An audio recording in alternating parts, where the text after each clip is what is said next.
मैं doctor Rashmi Agrawal, associate professor history, SMB government PG college Nathdwara से हूँ।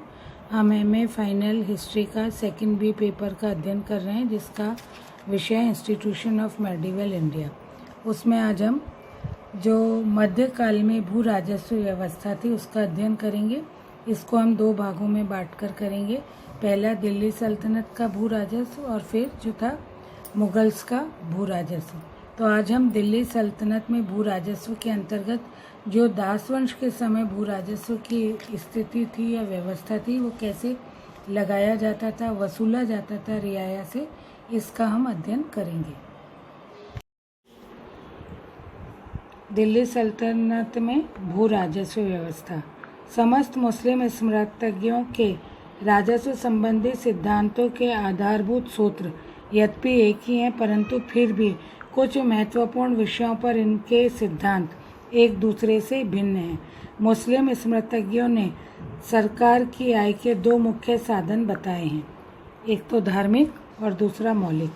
धार्मिक कर को जकात की संज्ञा दी गई थी, जो संपत्ति का 40वां भाग होता था। धार्मिक करों के अतिरिक्त खिरास, जजिया व खम्मस कर प्रमुख रूप से वसूले जाते थे। खिरास भू राजस्व था, जिसका अर्थ किसी भूमि के टुकड़े से कर वसूल करना हुआ करता था।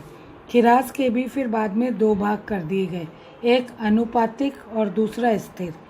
अनुपातिक का अर्थ था कि किसी भूमि से उपज का 1/3 या 1/4 या 1/5 भाग। स्थिर खिराज इसके विपरीत किसी भूमि से प्रति एकड़ या प्रति वृक्ष पर निश्चित कर लेने की व्यवस्था को कहा जाता था। इसका अर्थ था कि कर निर्धारण की दो पद्धतियां थीं, जिसके अंतर्गत कर या तो उपज के अनुपात में अथवा जोती हुई भूमि की नाप के आधार पर ही लिया जाता था। जरीब के द्वारा नाप की गई पद्धति से जोती गई भूमि का क्षेत्रफल की जानकारी प्राप्त की जाती थी और भूमि की प्रकृति का अनुमान मुख्यतः 3 आधारों पर निश्चित कर लिया जाता था।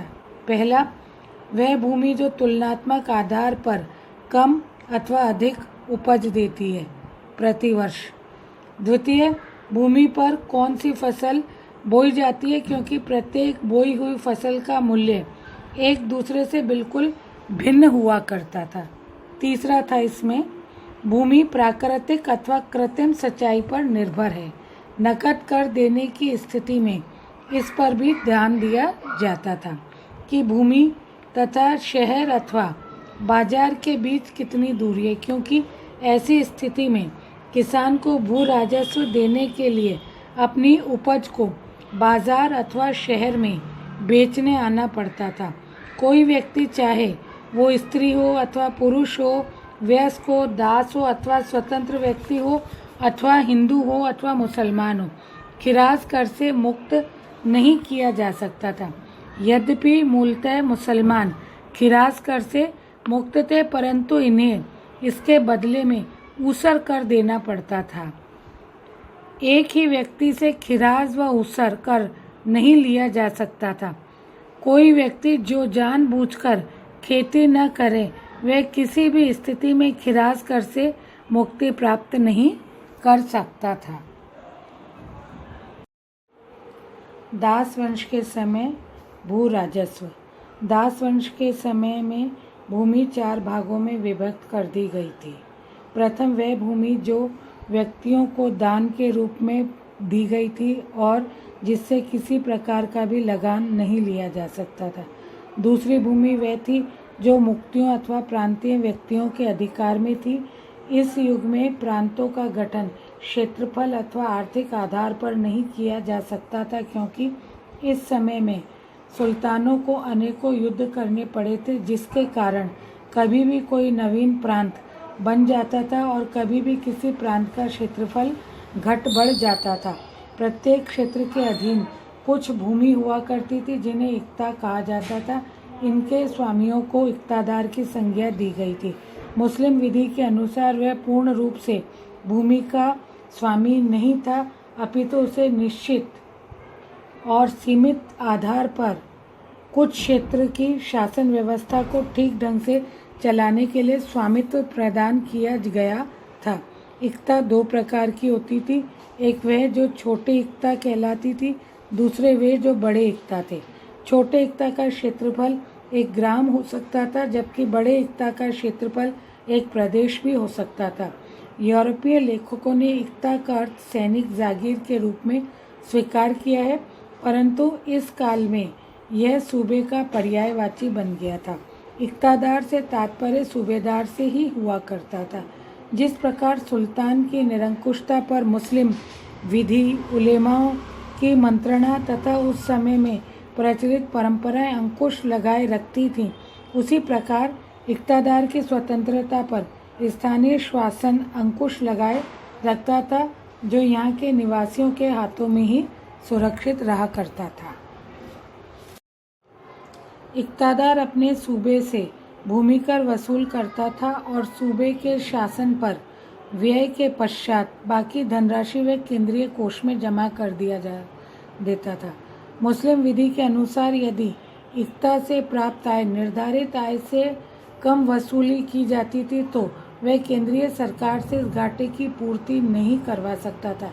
ऐसी स्थिति में इक्तादार के राजस्व एकत्रित करने के अधिकार को लगभग सस्पेंड कर दिया जाता था या निलंबित कर दिया जाता था, क्योंकि उस समय केंद्रीय सरकार के कार्य करने की गति बहुत ज़्यादा धीमी थी, विलंब से कार्य किया जाता था। अतः कोई भी इक्तादार इस प्रकार के झंझट को मोल लेने के लिए तैयार ही नहीं था और इसी कारण वह निर्धारित आय से अधिक वसूल करने का प्रयास करता था, जिससे कि अधिक से अधिक आय का वह संकट की स्थिति में सामना करने में समर्थ हो सके। साधारण रूप में मानवीय प्रकृति के अनुसार वह निर्धारित आय से अधिक वसूलने के लिए प्रयत्नशील ही रहा करता था। प्राय इक्तादार केंद्रीय सरकार से वास्तविक प्राप्त आय को छुपाने का प्रयास करता था, क्योंकि ऐसी स्थिति में केंद्रीय सरकार निर्धारित आय से अतिरिक्त आय को स्वयं हथियाने के लिए उत्सुक रहा करती थी। परिणाम ये हुआ कि केंद्र व इक्तादार में एक दूसरे के प्रति अविश्वास की भावना बन गई और जो राज्य के साधारण हितों के विरुद्ध थी।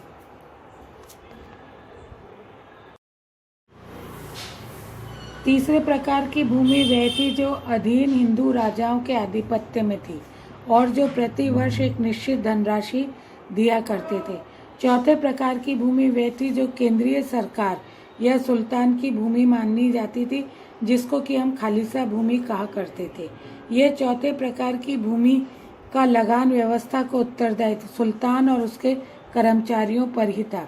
इसके लिए राज्य में प्रत्येक शिक में आमिल नाम के अधिकारियों को नियुक्त किया गया था, जो कि पटवारी, चौधरी, मुकद्दम, कानूनगो आदि की सहायता से लगान वसूल किया करते थे। इसी के साथ हमारे आज के वीडियो का अध्ययन समाप्त होता है। इसे अगले वीडियो में हम आगे कंटिन्यू करेंगे।